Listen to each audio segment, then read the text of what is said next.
आप इतिहास पढ़ते हैं, इतिहास का अध्ययन करते हैं, क्या आपको कंप्लीट स्रोत मिले हैं? जैसे आप सिंधु घाटी सभ्यता पढ़ते हैं, अब आपको वहाँ पर लिपि मिलती है, क्या उस लिपि को पढ़ सकते हैं? या मैं मान लूँ आप पूरा पाषाण काल पढ़ रहे हैं, तो वहाँ पर क्या आपको साहित्यिक स्रोत मिलते हैं? नहीं मिलते। स्रोत की एक लिमिट होती है, एक सीमा होती है।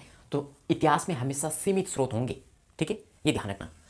और इसके आधार पर हम पता लगाते हैं किसका? अतीत का।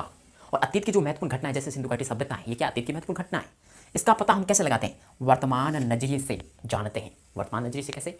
आपने सिंधु घाटी सभ्यता में एक स्थल देखा होगा या एक संरचना देखी होगी जिसको लोगों ने नाम दिया है स्नानागार। क्या दिया है? स्नानागार। यानी उन्होंने एक ऐसा कुंड देखा जिसके उत्तर और दक्षिण में सीढ़ियां लगी हुई थी और इन्होंने इसका नाम स्नानागार दे दिया। क्यों दे दिया? क्योंकि वर्तमान में ऐसी संरचना है। कहाँ पर है? पुष्कर में, आप देख सकते हैं।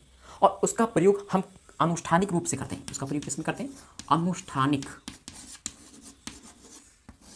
या धार्मिक रूप से पवित्र मानते हैं। तो हो सकता है कि ऐसा भी सिंधु घाटी सभ्यता में हो सकता है।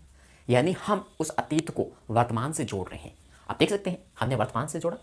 यानी आपने देखा होगा सिंधु घाटी सभ्यता में नगर सभ्यता हमने क्यों दी? क्योंकि वहाँ पर बहुत ही अच्छी सिविलाइजेशन, या हम कह सकते हैं जो नगरीय सभ्यता में मकान, नालियाँ वगैरह ये सब व्यवस्था थी, लेकिन हमने उनको नाम कैसे दिया? क्योंकि ये वर्तमान में ऐसी व्यवस्था है।